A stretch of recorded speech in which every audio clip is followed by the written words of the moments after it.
this episode of Beyond the Eye.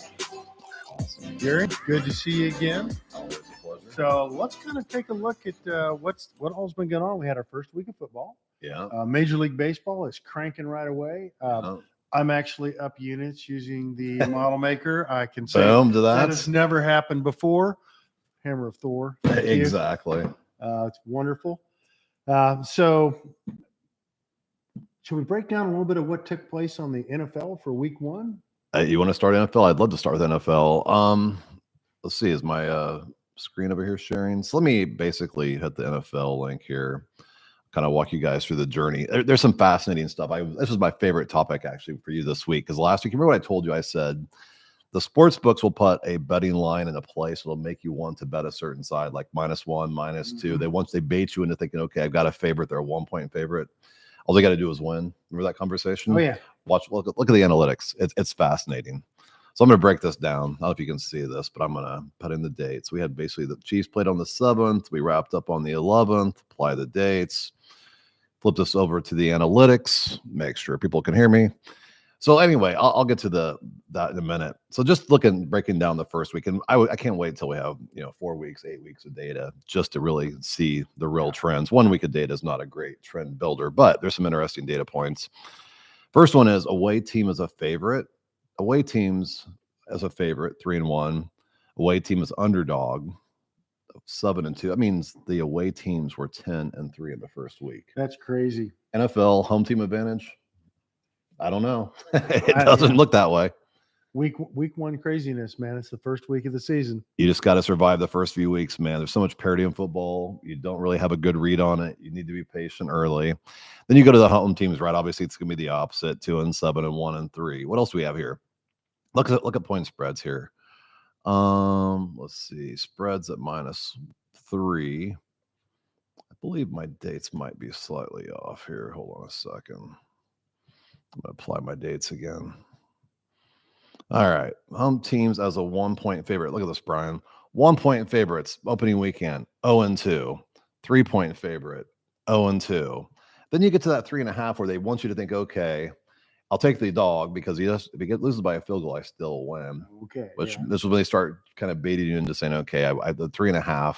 A lot of people go, okay, that's 3.5. I think I want to bet the dog now because they're getting that half a point. They're getting, a field goal plus. 3-0. I mean, I could have scripted this thing perfectly. It's amazing. +4 to 4 or -4 to 4.5, right? -4 to 4.5 is that range where you think, okay, what are the scores? 21-17. They would have covered 17-14, 17-13.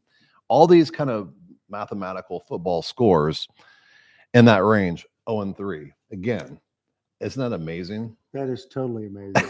I mean, the sports books know that if I put a 1 or 2-point favorite out there and I want to basically keep the money even on both sides, well, the sharps are going to bet what the sharps know. They know the teams, they know the trends, they know the historical analytics, whatever they use to do their betting, because they have a lot of different things they do. They're handicappers, basically.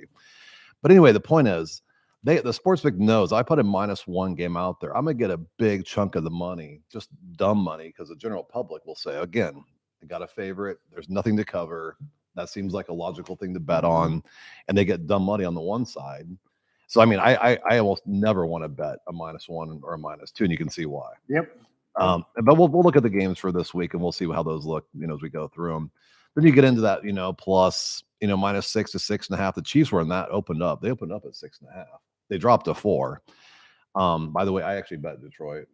I was at the game, bet the live bet. And actually, it was interesting, too, because I literally had 14-7. It was up. Kansas City was up. I was sitting here watching the game in the stadium, and I was watching my phone, watching the live betting.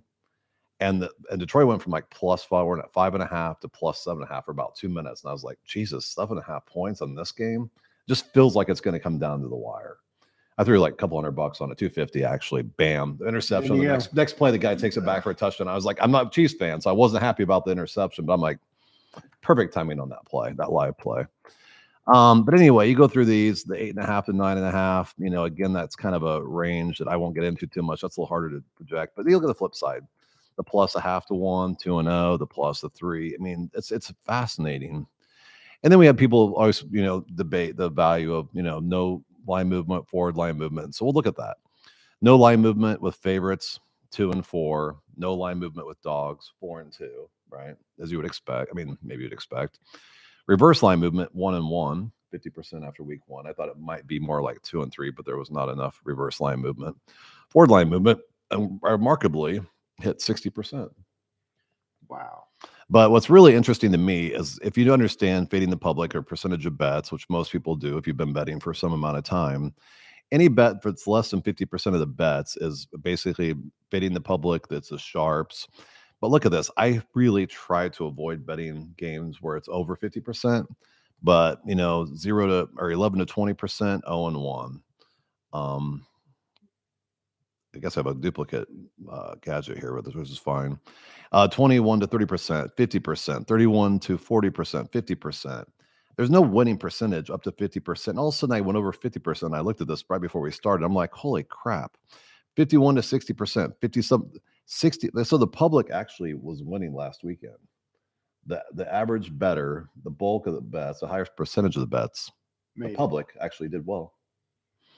And apparently they bet on the underdog or the road teams. They had to because all the home favorites, everybody lost. Yeah, or at least a vast majority of them. It was a crazy weekend. So anyway, that's kind of my review. I plan between now and next week to do a whole bunch more of these kind of analytical models and break this down further. And I'll get into team rankings and how those look. But after 1 week, I mean, the sample size is so small that, team rankings are kind of flawed after one game. So I don't want to go too far into that. Yeah. And it's also kind of hard to figure out exactly where the team really shapes up to start with week 1, because there's what you think it's going to be. And then when they start playing the leveling of exactly where the team's really fit now, because there's so much parity. So the better the team is, they start to rise up a little bit. And when you've got some glaring weaknesses, then it starts to show a little more. Yeah. The lines are definitely more predictable, I think, as the season goes on. That's when the things like teasers come into play and things like that, which, teasers can be good, but you have to use them late in the year when you're really confident you have the better team and the point spread makes sense. But do you have any questions from the audience on the analytics? Because I'm not watching my phone. Otherwise, we can move on. So I can't read something so small. Dave, what are the basic percentages changes positively from using your own idea? You need some glasses. This is so irritating. Let me get my glasses on. At least you got the questions. I can't even get mine. So what are the basic percentage changes positively from using your own idea by using this app's recommended bet?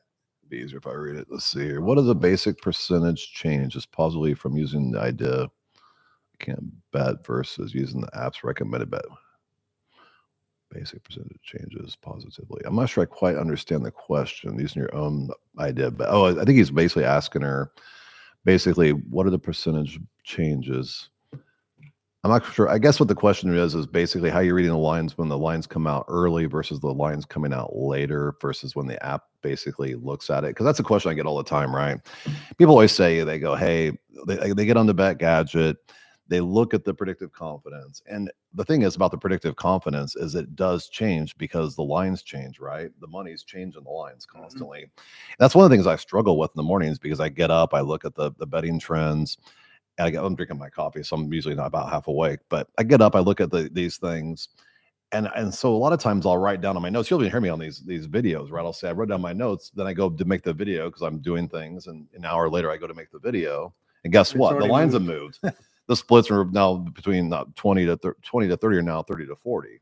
So my point is, the more you wait, the harder the lines become because more money is there and it's kind of hardening the betting trends or the line movement.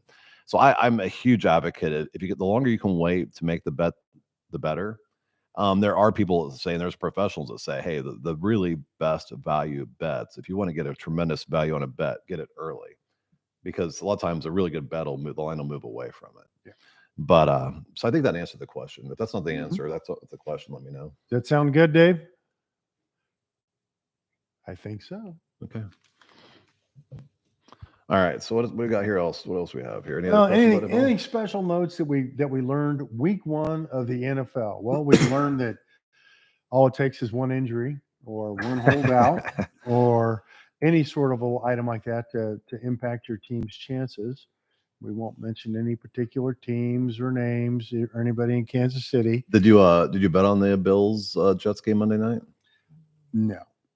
You know, I looked at that game and I wanted to bet it so badly. Monday night, nothing else to bet on. I guess baseball, but I was looking at this game and I was reading the line. It was like Bills -2, and I'm going, you know my theory about the -2, right? Yep. And then I looked at the splits, and it was like 43% of the money or 41% was on the Bills. I'm like, okay, you're fading the public. You need to pick the Bills, but the -2 kind of offsets it. And then I'm going, there's Aaron Rodgers out there, and God, this is a home game, and the Jets have got to win this game. So I didn't bet it at first. I shouldn't bet it at all, but I didn't bet the game before it started. So I'm like, I'm going to live bet this thing. And then all of a sudden I was like, man, it came out and it was only a couple of minutes. And I think Rodgers got hurt. And I was like, oh my God, I should have bet the Bills. I'm an idiot. It was -2 that should have faded the public. I should have been in. Now and the line went from like, I swear to God, it was at 15.5 in the first quarter. It like spiked like 2 touchdowns. And I'm going, oh my God, the Jets are going to get killed now. I'm not paying 15.5. What am I doing? I'm not going to touch it. It was just like this. My mind was going, what is going on here? Long story short, I never bet on the game. That game was chaotic. I mean, the betting, I could not even process how to bet that live bet because it was so many things going on in that game. But it was fun to watch. Yeah, I know. I just decided to have an adult beverage and enjoy the game and not worry about the bet on that one because I was like, I don't know what to do with this. You could have texted me and I've been like, I have no idea. Yeah, well. And I played out kind of what I figured. It was crazy. Yeah, but that's part of the fun, man. Monday Night Football, first time. I like it. I love betting Thursday night, Sunday night, Monday night typically because it's one game. The handle is huge. Handle means the amount of money on it is a lot. And the more money goes on it, typically you can kind of expose the public more to see where the smart money is with a bigger handle. So I love the primetime games, especially playoff games and Super Bowl. I go nuts on like I've really pressed my season and my bankroll at that point. But anyway, what else do we got here? Do we want to talk about? Well, what about our model making now? You want to jump over to MLB? Let's talk about baseball. That's a great idea. So here's the thing. So basically, since the last show, the last 7 days, I've been betting underdogs every day. I did have one game out of 15 where I bet Cincinnati -120, which lost.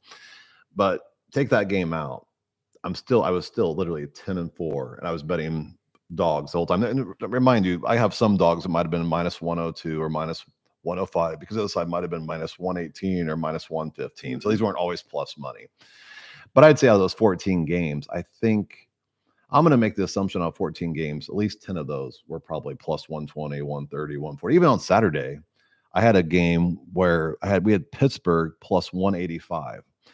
And I was actually talking to one of our really active guys on Discord in our channel there, business. And he was like asking me some questions about, what was the trend on the homes versus the favorites. I don't know that answer yet because I haven't taken the time to do it, been busy. But the Pirates game, there was 2 games in like 2 days where basically I looked at the model when I got up in the morning and I could see the predictive confidence on this version 3 model you guys can see. And it had picked Pittsburgh, and Pittsburgh was +185. I'm like, God, they're getting paid 2-1, right? And I'm going, how does the predictive confidence believe in freaking Pittsburgh? And they were playing somebody pretty good. It was like, I want to say it was like Tampa Bay or Philly, or I think it was Atlanta. Actually, it was Atlanta. Atlanta is like 95-50, right? They're a really good team. And I'm like, holy crap, I don't know what to say because this is what the model says. So I look a little closer and I see that it says fading the public. I'm like, okay, well, at least the bigger money, is on Pittsburgh. That's cool. And then I look at it and I see reverse line movement. I'm like, holy crap, the big money's pushing the line the wrong direction. So I threw that as a bonus pick on Saturday, which hit. I couldn't believe it. I was like, not that I don't expect to win, but the Pirates are not good. So anyway, the point is I did an exercise over the last week where all I did is plus money, and at basically 11-4, I was up like 12, 13, 14 units. I don't keep track of the units. I can see the bankroll growing. Everybody's like, if you don't keep track of your units, you're not credible. Like, well, my bankroll's going up. If you don't want to follow me, that's fine. But I just see the bankroll. I know what it's doing, and that's the true measuring stick for me. Yeah, well, all I know is I was following your picks last week, and I did quite well, and up 6.5 units. Nice. Now I feel like I'm pretty cool, even though I had to follow you to do it.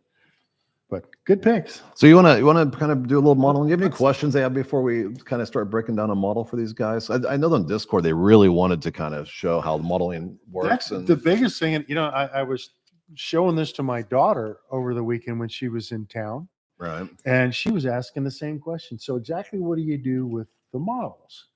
Okay. And I would say there's a lot of interest in what's your process as you walk through to, select the components, the models, the analytics that you're going to do. And then, and some of it is trial and error too. You try something and maybe it works or it doesn't, or you use your experience to go, I know I'm not going there. I'm going to use these criteria.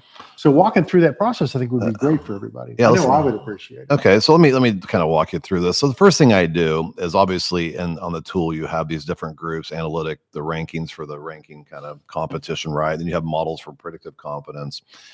And you have a group called analytics, right? So the first thing I did, and I've been doing all summer long, is I've been really focused on the analytics. Let's go back, let's say maybe I don't know, say August 10th through September. What's yesterday? This is 12. So that's like what, 33 days or something. But the point of it is I love to look at the analyticals. I'm looking for areas on the tool that shows a heavy lean, and really it's more than 60%. And next year, what I'll do, honestly, Brian, is I'm going to break down these ranges a lot more granular. This year, I only did like ERA under 3.5, 3.5 to 4.5, and over 4.5. I want to get it down into like half a run, but imagine I'll have like 300 gadgets or, analytical gadgets. It gets a little bit overwhelming.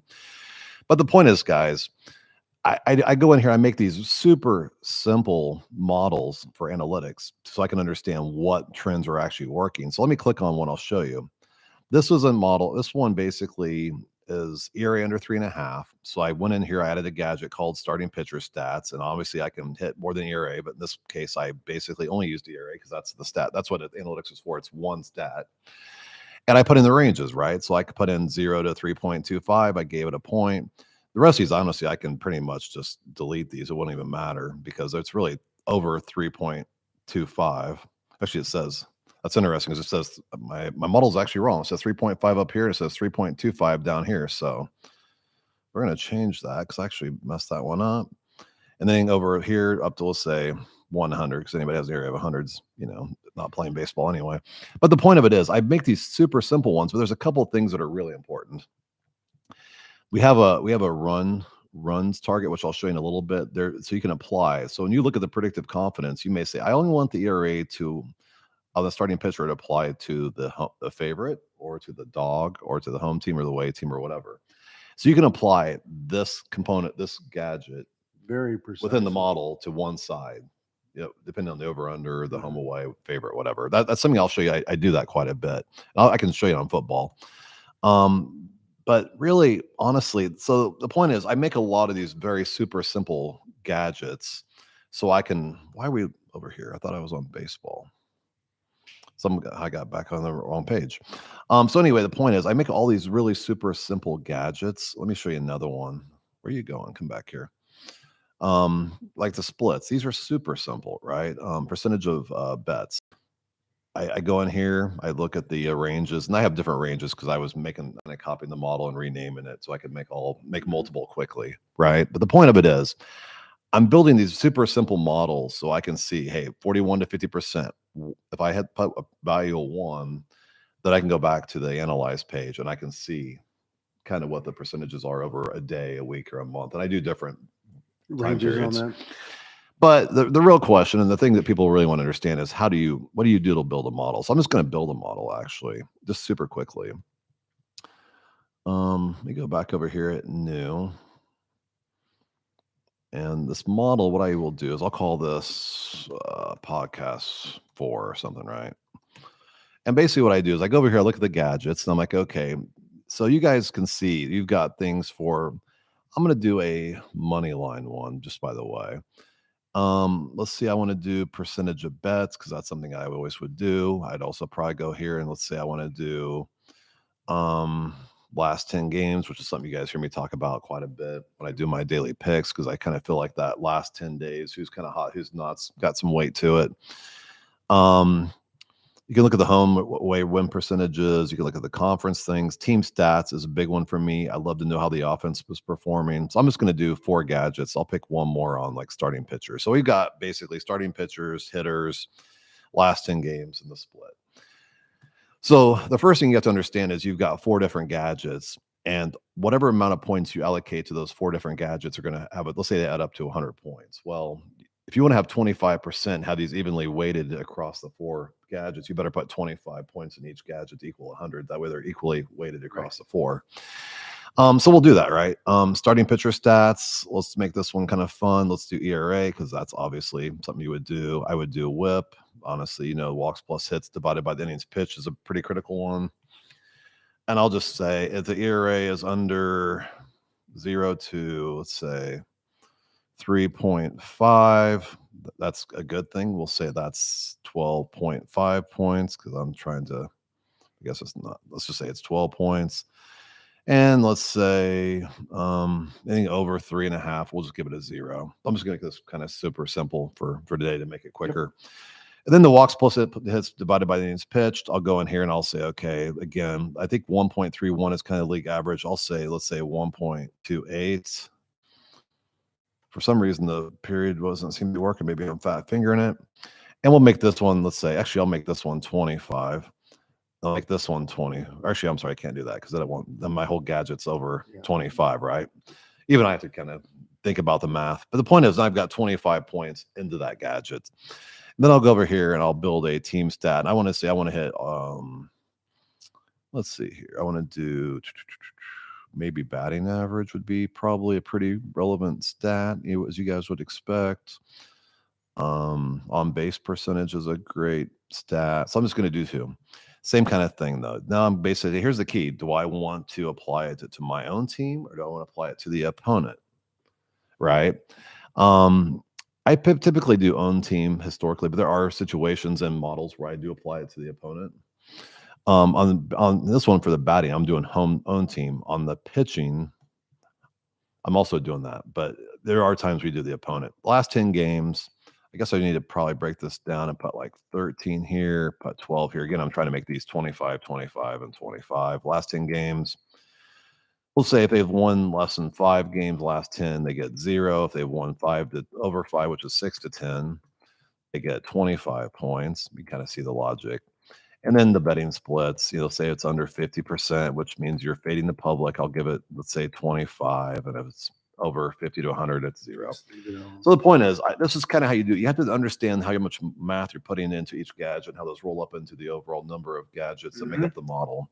We are going to make some major improvements to make this a little bit more intuitive and easy to use, but it's a beta version. We're kind of building this company quickly, but it's where we are today, right? Well, and that makes sense that you've got a pool that you're going to distribute between whatever gadget selections that you've got, and then that rolls up into the predictive confidence. Yep. So anyway, if I save this correctly, I should have a model here called podcast, but I got to find it. It may take me a minute. Where did my podcast model go? It's in here somewhere. I got too many things. Let's just do it this way to save time and not bore the audience. Basically, I'll go over here. And what happens when I make the new model, it pops up on here. And there should be one on here called podcast. It might even be this new model one. I might have screwed up the name. And so the new model, let's see what this one looks like. No, that's not it. I'm going to go over here and just pick the one I always use anyway, because I'm familiar with this one. This is the one I use on the thing. So basically, once you built the model like I showed you, now basically what you can do is you can set here, pull up every morning the model you want to see, and you can go down here and look at the predictive confidence on the model that I've been using for a while. I look at the predictive confidence. The team here, Baltimore, had a 56% probability of winning or probability of total points. St. Louis had 10, right? So I basically go through, and there's not a good example because most of these games are playing. Let me find a game that hasn't started. Here's a good example. Houston, they got a 26 to 15. I have a rule set up in my model, which I'll show you, that says if the difference between these two predictive confidence is less than 25, don't pick it. No pick. Or if one team is below, let's say 5%, don't pick it. And I'll show you that actually. I go over here, I can hit the picks, and you can see if it's under 5%, I don't pick it. If the delta between the two sides is less than 25, I don't pick it. That's kind of how I started off doing this. The reality is actually I kind of do the opposite now manually, and I'm going to have to tweak my model. What I'm looking for now is I'm looking for dogs that are favored. So like tonight, I think I have a dog down here that's favored. Let me look. We have, well, their favorite. The White Sox are actually favored tonight, 44-0, which is kind of crazy. What the hell's a pitcher's ERA? 7.2. That makes sense. His whip is horrid. So he's not getting any points for anything. He's actually losing points for his ERA, which offsets all the offensive points he was getting. So Kansas City's getting nothing. And Kansas City, we live here. We know they're not good anyway. And then you have the pitcher from the White Sox, Clevenger. He's got a whip that's below league average. So, I mean, how are they basically plus 124? This almost seems like this is pulling the data wrong to me. It's such a unicorn. But here's another one. This one's not showing. This one shows the Dodgers. I think this morning, or maybe it was yesterday, San Diego was favored. But I look for basically a team that's getting plus money and has higher predictive confidence. And then if I can see that the split is also on the same side as the team with the higher predictive confidence, and if I see reverse line movement, I get super excited because that's kind of my trifecta in my mind, which I was talking about the Pittsburgh bet. Right. Yeah. So that's a really quick and dirty kind of example of building the model. But I talk to these guys every day on the Discord channel. I'm more than happy to do this and break it down further. Do you have any questions? Yeah, we've got a question coming here from Steak. All right. Hey, man, Stacked. I actually have a question I've been waiting to ask for when I was able to catch you guys live. Would you guys say the longer the tool has been around and grabbing data, the more accurate it can be? The tool hasn't really become more accurate. It's just our ability to know how to utilize the tool. And Brian knows this, right? When we started this tool and launched this, basically made this go live, I think it was July 17th. I literally, I think it was like the first 9 or 10 days, whatever it was, I was like 15-3. And I thought, holy crap, this tool is so powerful. I'm just going to make money betting.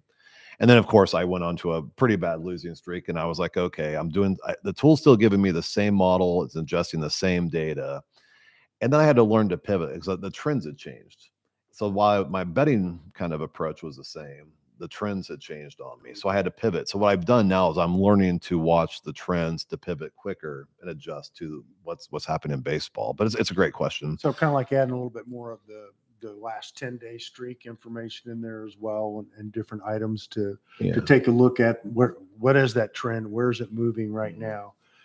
Well, on 15-3, what I was doing at 15-3, I was betting the really good teams, the Baltimores, the Tampas, the Atlantas, the Phillies. And I was betting the better teams that were only paying like maybe 110, minus 110, minus 120, 130 max kind of thing.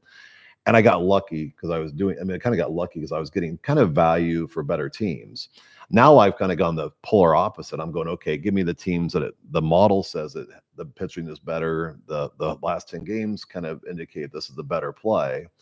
It's a value bet. Yeah. And I love that. And so basically, like I said, even if I hit 50% on playing dogs, I'm still making money. When you're playing minus 130, minus 150, you got to hit 60, 65% just to break even, which is hard. It's not always easy. So basically coming back to the answer to that question, it isn't specifically that there's more data that makes it more accurate. Your evaluation of it's how to learn to use a tool, learning to adjust, and these guys that are on Discord have done an amazing job. We've got Trex, we got Biz, we've got Stack. These guys, a lot of these guys have told me they really, I know business is damn near a professional handicapper, at least he used to be, but the guy is really brilliant on his spreadsheets. I talked to him for an hour and 45 minutes a few weeks ago. Really sharp dude. But these other guys that are a little bit younger, a little bit more new to betting, they're on our Discord channel all the time talking about 34-15, and their winning percentages are 65%, and they're using the tool. And I think it was Stacked. One of these guys said like 2 days ago, he goes, I don't even know baseball. I've never bet baseball. I'm just playing with the tool. I'm following the numbers and I'm making money. So that's awesome. I love that. What's his next question? My model in June and July had barely any games picked. Then from August to today, it already picked more games, and then from July with a lot of more success. It's just the trends, my friend. The numbers change, the data changes. You just gotta enjoy the highs and lows. You're not going to win every day. You're not going to win every week. The goal is, especially with baseball, it's a grind. You just got to get in. You just got to kind of consistently get a little bit of momentum, get some wins, and build your bankroll slowly. And you can dial up your units, how much you want to put on a unit. But if you go into a little bit of a slide, that can bite you. Yeah, it can bite you quick. Let's see what the next question is. Yep, that was me. Okay. I think that was his question. So what else do we got here you want to knock out really quickly? Right. Well, we've just done some more questions. Want to talk about the contest winner? We do need. We've got a contest winner. Can I do the that hammer came this out. You time? can do. I will give you. Can you hold this? All right. Oh, it's so heavy. You've got the power. I feel like Thor. All right. So the contest winner, you want to announce it? You gonna be the official announcer? I'll be the official hammer guy. You can throw the gavel. I will do it. So this week's winner of the $5 million. $5 million. I wish. No, wait. Actually, technically, by the way, I won the contest. Oh, you did, huh? But I don't qualify. I know. Yeah, you can't. The fine print says no. You cannot do this. I think we should have a side bet. That way, I have some way to win some cash. Yeah. All right. So Briz, right? Yeah, BRIZ. That guy had the most. He had the most units over 7 days. I think he beat like Colombo by like 0.2 units or something. It was really close. But well, congratulations, boom, the winner. I don't even know who the guy is. He's not super active on the Discord, but we'll find him. We'll get him the money, and we're starting another competition. Right? I started yesterday, the 12th. It'll go through next Tuesday. And then next week, I don't know if we may pivot over to football, and we might just do a competition on both. I haven't even thought about it. We got to talk about that. Yeah, and we'll get kind of see what happens with the football as well here, because 3 weeks in now, we should have some. The water should level out a little bit on the tools and the widgets, since this is the first time with the NFL side. I think we might bump the price too. Maybe bump it to like $100 on football. Yeah, football's just fun, man. I think I'm just going to sign up another account and have an alias name so I can come in and take the football money. Yeah. I'm kidding. Mr. Slippery. Nah, I'm kidding. You want to ask me some of these other questions? We had some. We got where's our rapid fire questions here? Things that we've heard from people in the channels that's coming on the different social media channels. Yeah. So right off the bat, Gary, what's your favorite sport to bet on and why?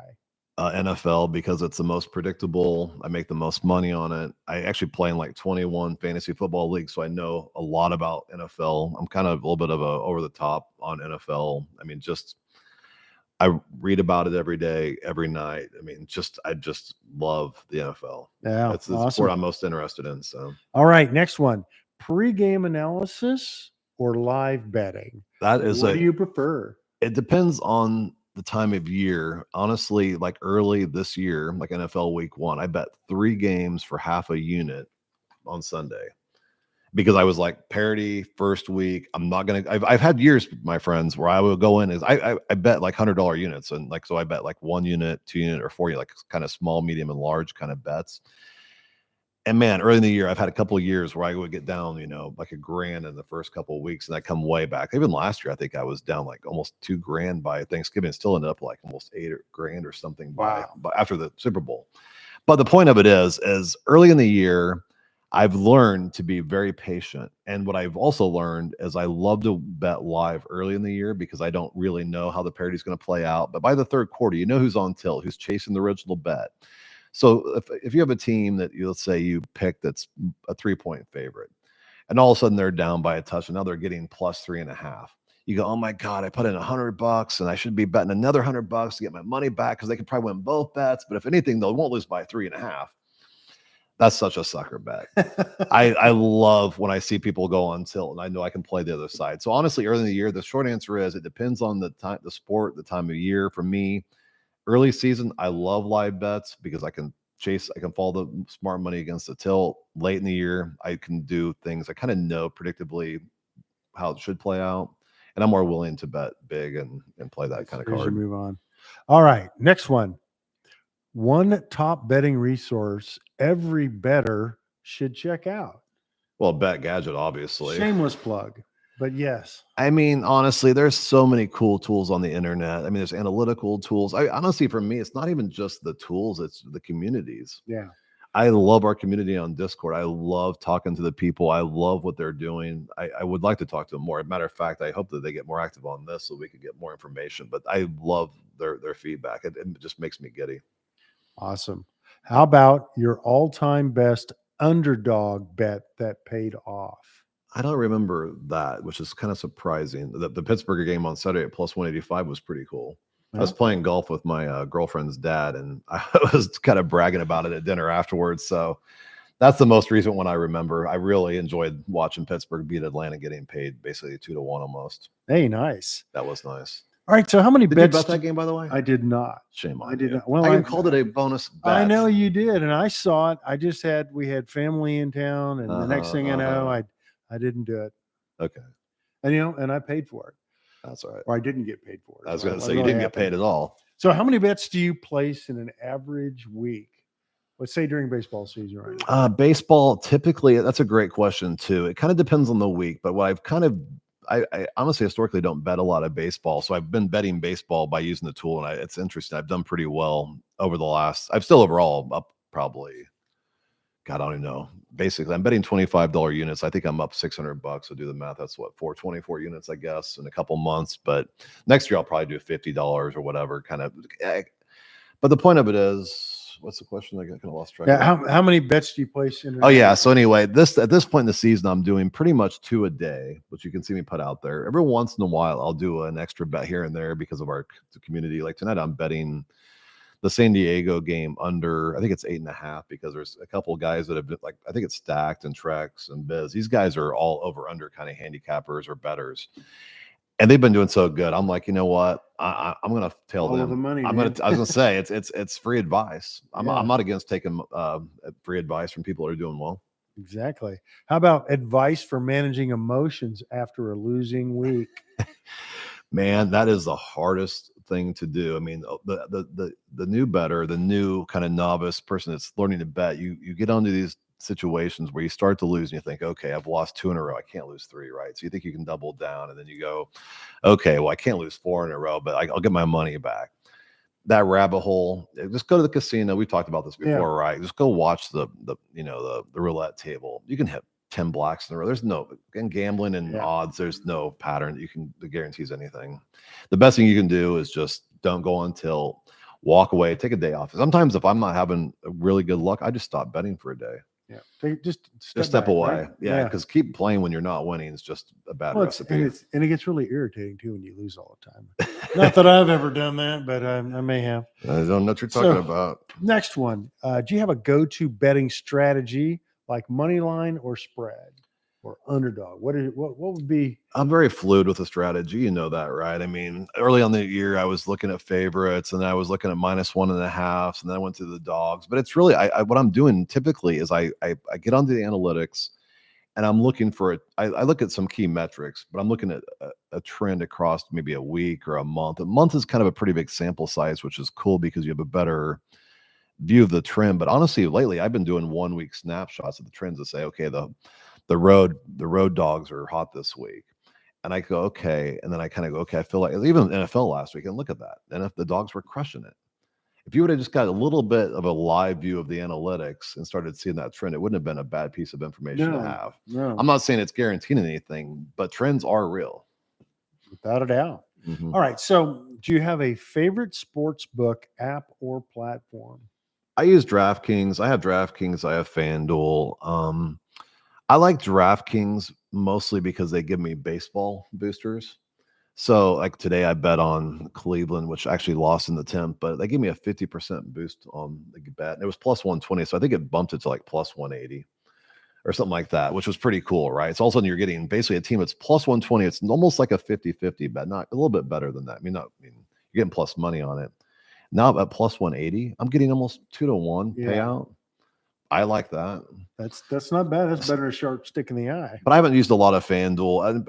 And the thing about DraftKings is they give you a lot of free like parlay bets. And I don't bet parlays historically. I will every once in a while, but if they give me a free one, I put at least 5 games on it. I put at least $20 on it. And you know what?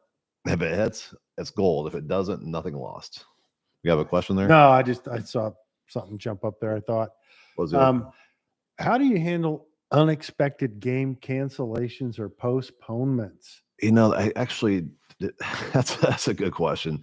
There's not much you can do about it. Like on baseball, like on DraftKings, if the game is postponed, they don't give you your money back. At least with my experience, the money doesn't come back. So you can either cash out, which means you'll pay 10%. They'll take 10% of your money as kind of almost like a fee.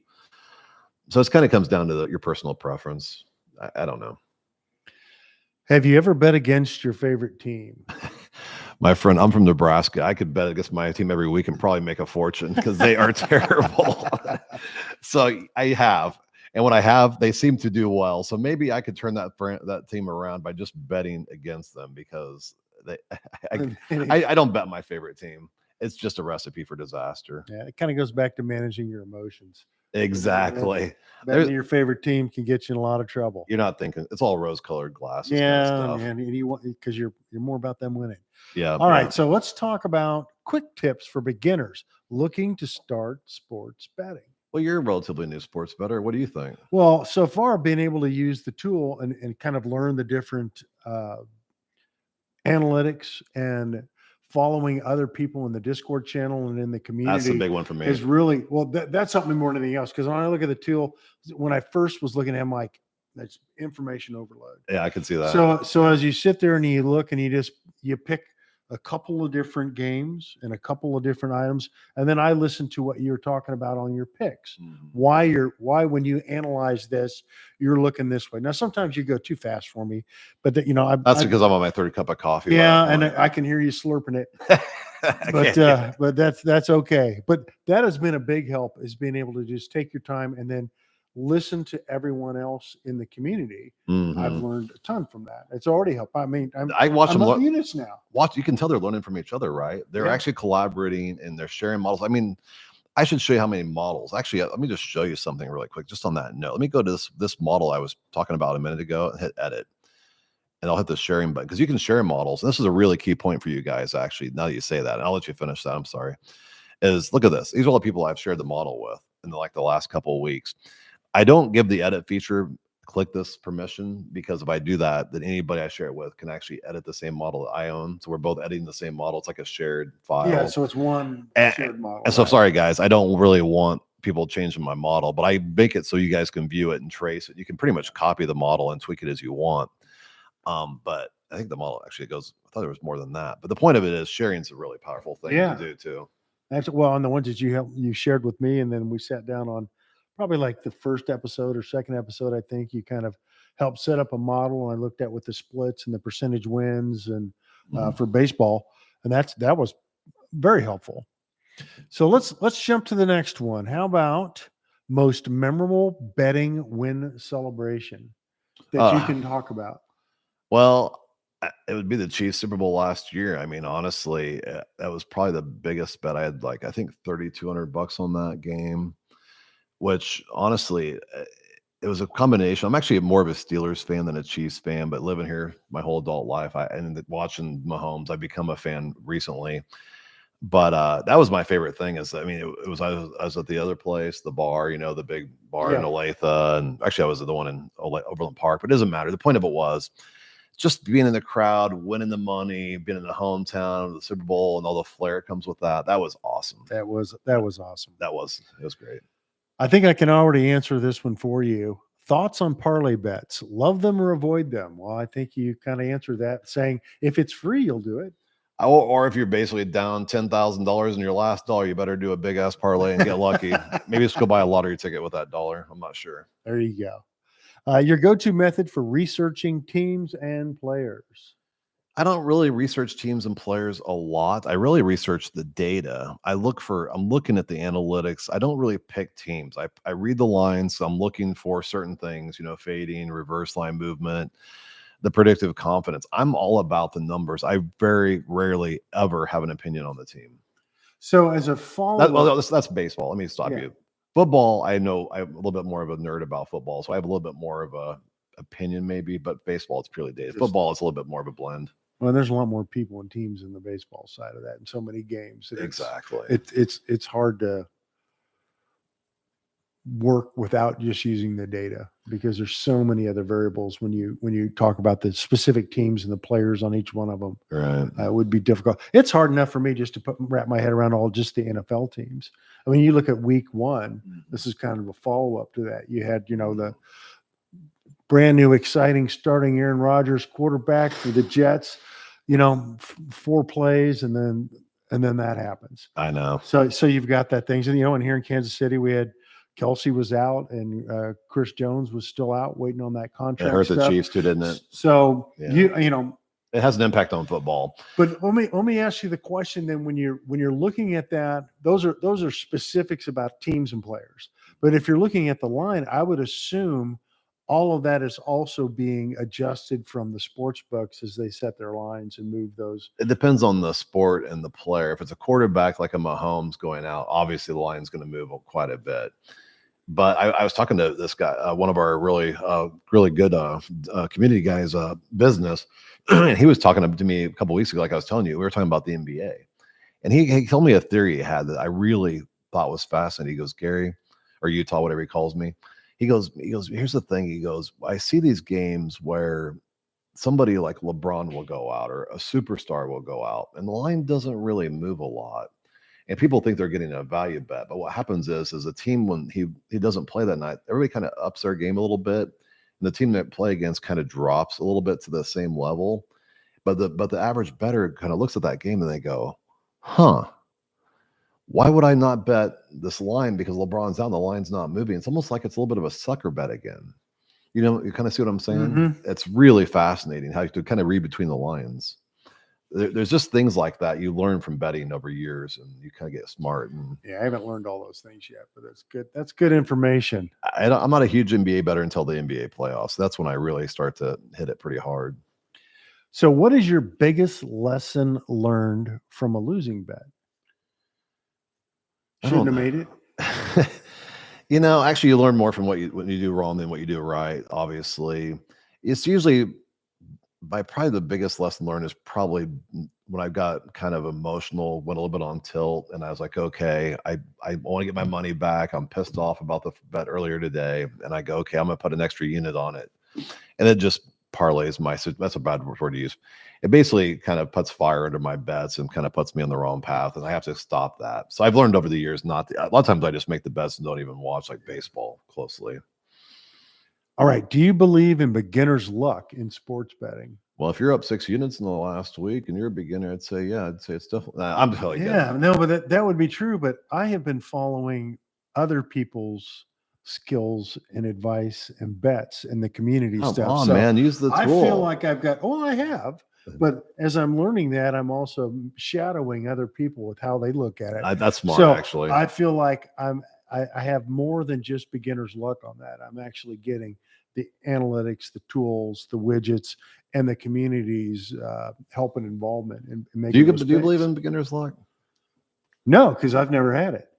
I kind of believe in it. Not really in sports betting necessarily, but I've seen some people that have no idea what they're doing at like the casino on a slot or on a table or. Well, yeah, but that's a streak like anything. You have your friends come over to play poker. You have the one guy doesn't know how to play, and all of a sudden he's like got 4 aces, 3 hands in a row, or some crazy thing, and you go, what is that? Well, he had the 4 aces already in his pocket over here, and he played me, huh? Yeah, you got played hard. Yeah.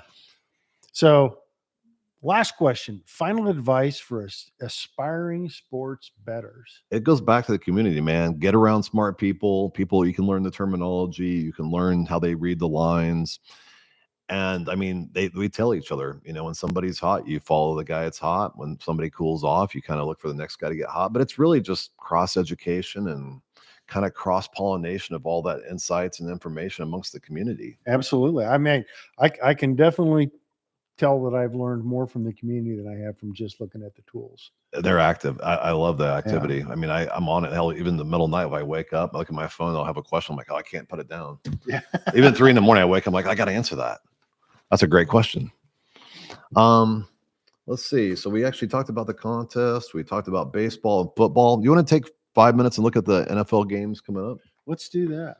Let's do that. I think that would be kind of fun. I actually kind of took a sneak peek, but honestly, like last week, I don't typically spend a lot of time actually on the NFL until later. Because here's the thing. We're on Wednesday.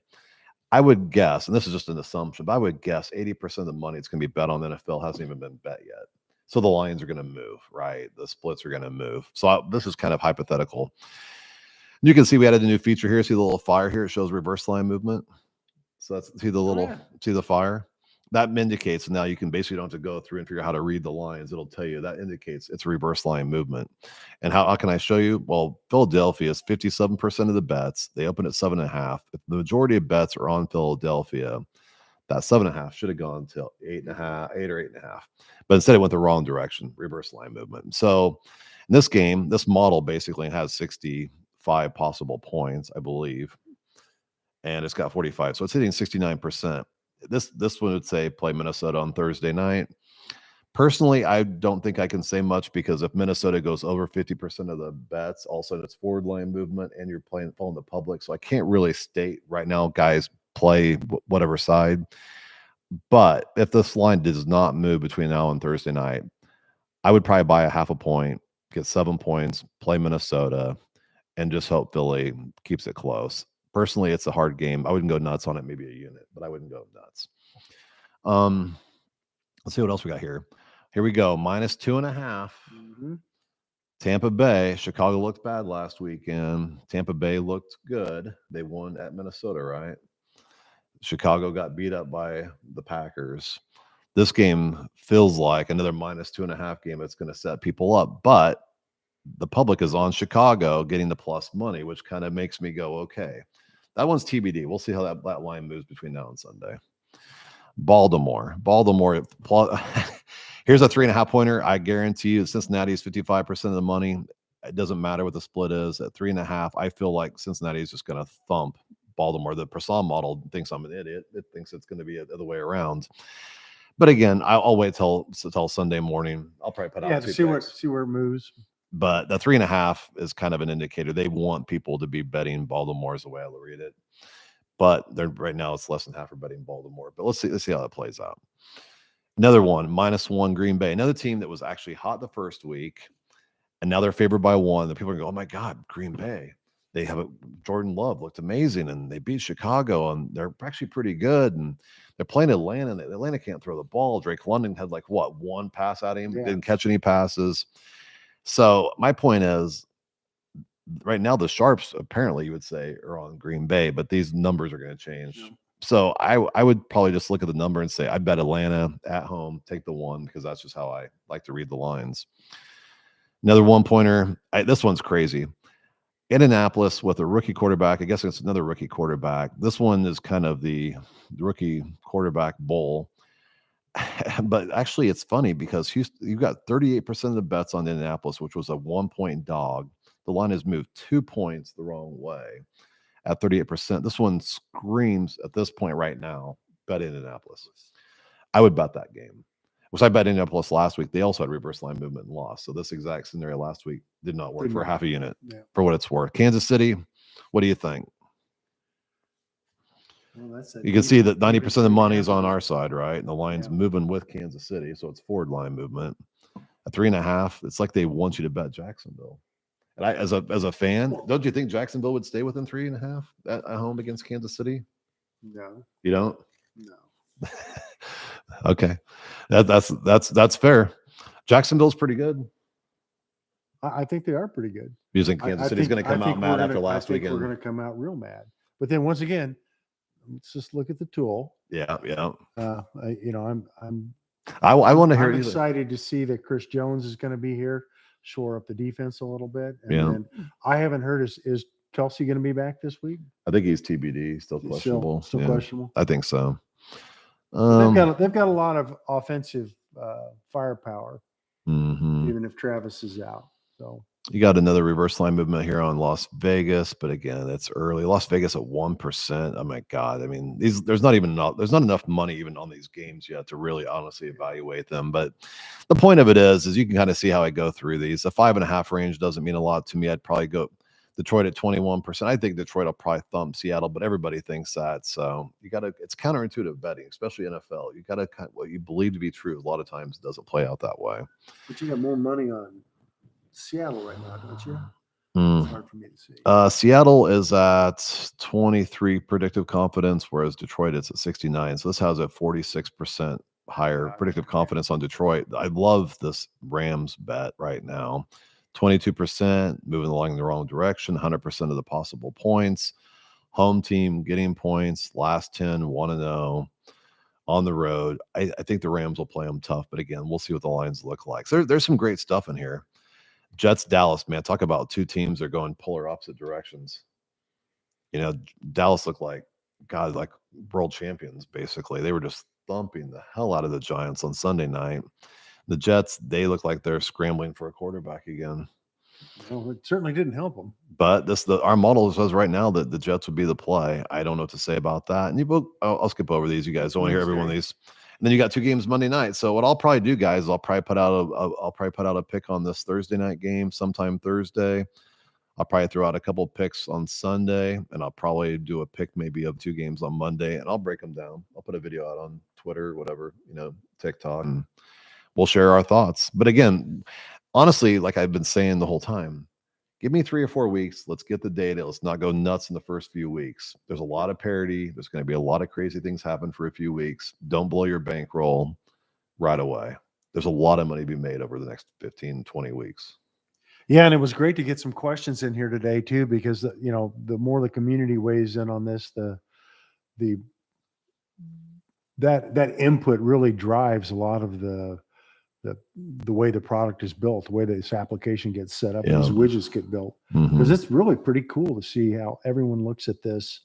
Everybody kind of has their own take on it, but they're also using the tool and they're kind of figuring, how everybody can look at the same stuff and come up with these different ideas on this winning and losing with the tools. They're the ones amazing. They're the ones that brought up the idea about the whole umpire stats. Yeah. Like one of them got on Discord one day and goes, "Can I get the umpire stats?" And like 4 hours later, we had it.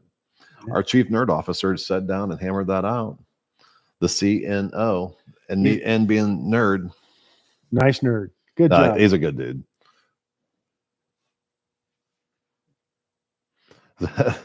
Being a Steelers fan is a love-hate relationship. Amen to that, my friend. Amen. It's hard to be a Steelers fan right now. Living in Kansas City makes it a little easier. I have a second team now. There you go. Well, I don't know. Do you have anything else you want to cover on this, or are we about to a wrap on this? You want to do it? You want to do side bets between now and next week? You have to like shotgun a beer if you lose or anything. Sure, I like to shotgun beers. Yeah. We're around all this equipment. We probably have to take that one outside and have to take the camera out with us. That's the kind of thing that just we'll park that bet. We'll figure out something. We'll figure out a side bet for next week. All right, there we go. I think I'm good. I think I'm good too. I mean, this is great stuff. Thanks for walking through the model there, and everybody out in the community that jumped in on these questions or listened today. Thank you so much. We appreciate your involvement in all of this. Wow. The hammer, it's a wrap. Bam. Cheers.